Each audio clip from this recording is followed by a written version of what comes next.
Alright, now what we're going to do is work on our squashing and bending of things. So whenever I make contact with a surface, it's going to bend and squash. Alright, to start out with, what I'm going to do is get onto my initial pose here, and I'm going to put a new Shift R out there. Shift R will take care of scale. Okay, then what we're going to do is go to right about here.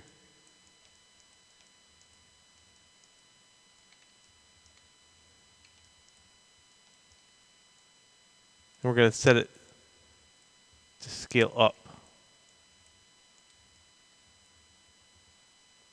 Shift R. When it makes contact like this, we're going to squash it.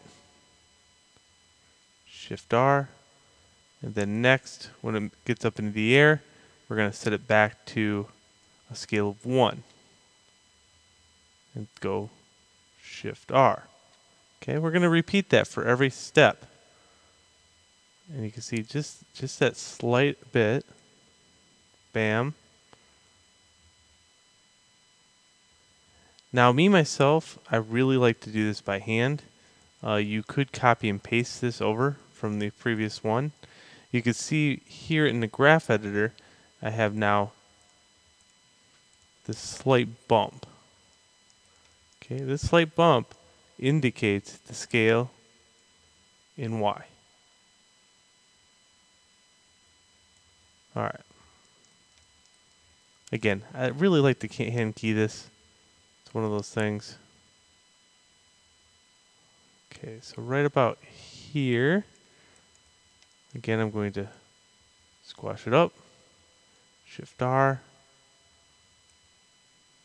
Makes contact. It's going to deflate just a little bit. R. And then once it's up in the air, I can go back to 1. Shift R.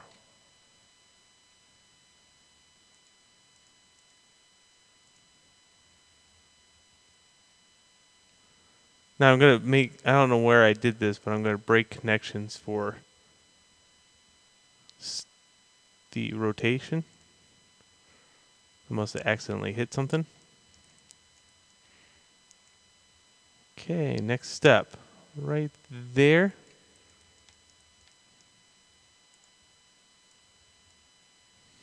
Shift R.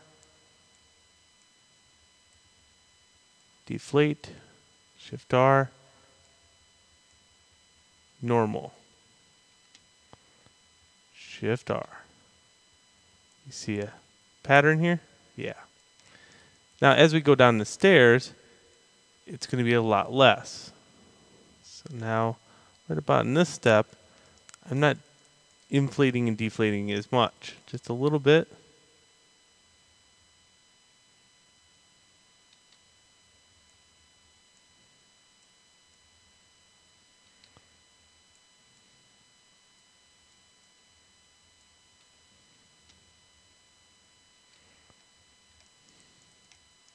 Okay, let's look at that animation. Perfect. Bonk, bonk, bonk, bonk, bonk.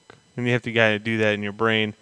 You'll get used to the whole dun, dun, dun, dun, dun, going through your brain the entire time you animate.